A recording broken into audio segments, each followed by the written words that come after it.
My name is Amanda Edell, and I am a personal trainer in Manhattan, and I have recently participated in my second bodybuilding show. I decided to enter the world of bodybuilding because I wanted to challenge myself and step outside my comfort zone. I hope by putting this information out there, I could help others understand what competing is really like. In bodybuilding, judges base people on their muscularity, mostly, and I participate in a subdivision called bikini. So bikini, they look at more of the balance of the overall person and the poise when on stage and their overall general appearance. I'm here to kind of show people that these athletes, by the time they step on stage, they may look amazing, but they can be the farthest thing from a true healthy image. The typical thing that I came across during my first show was the manipulation of salt, the manipulation of water, people taking a lot of pills, fat-burning pills, diuretics.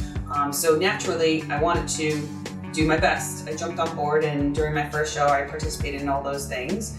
That made me feel pretty badly. I really felt fatigued. I was mentally out of it, and it also affected my general everyday life tasks like work. So it was pretty tough leading up to the show, from a physical standpoint and a mental standpoint. You become so meticulous and obsessive about any changes in your body. As you watch yourself transform and becoming stage ready, it's almost natural to do the same afterwards. It's not something that's spoken about a lot, but I think anyone should consider the mental challenges that come with that. During my second show, I did change a few methods of preparation, including I did not dehydrate myself. I used natural diuretics such as teas and herbs. I didn't really carb cycle very much. I didn't even drop very low, and I felt much better leading up to the show. I actually felt like I wasn't even on prep, which was really nice compared to my first show where I felt pretty horrible. The beginning of my athletic career started for me when I was in high school. I went to college on an athletic scholarship for running, so I was used to the constant pressure of participating in sports. But my home life wasn't easy either. I grew up in a home that was surrounded by drug use, and I knew I wanted to get out. I just didn't know how. So once I discovered running, it was my means of escape.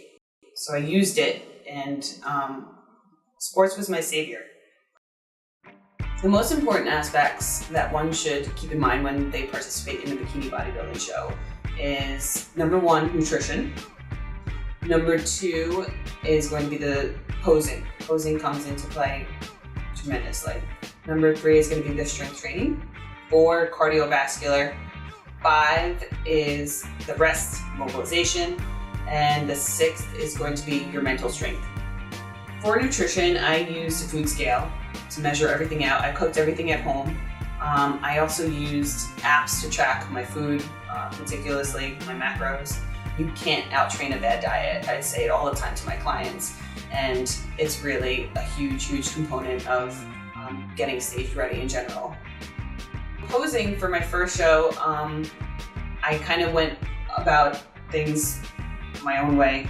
For my second show, I found myself a posing coach, which helped tremendously. She kind of showed me the ropes a little bit and was able to critique me from an outside perspective. When it came to strength training, I was working out 6 days a week. 3 days was upper body, 3 days was lower, and I was kind of looking at what I wanted to improve upon the most and focusing on those, like kind of zoning in on those. My cardiovascular program consisted of 3 to 5 days a week of high intensity intervals, which consisted of stairs, battling ropes, and sprints. Rest and mobilization is one of the most important aspects of training. It's when the body rebuilds itself. So sleep is number 1.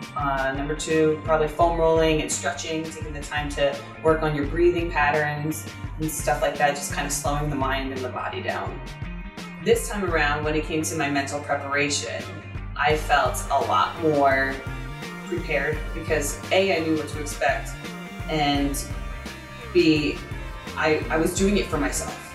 I think the most important thing I've learned from participating in a sport like bodybuilding is realizing my own potential when I put my mind to something. And I want to continue to help others and inspire others and be that catalyst for others to help them realize their own potential for growth. How are you going to grow? How are you going to evolve? How are you going to change? How are you going to get better?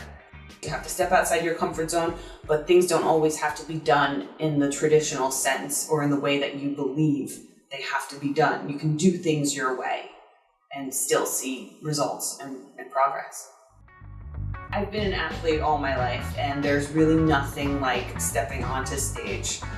You're presenting yourself and all your hard work in its most true, raw way.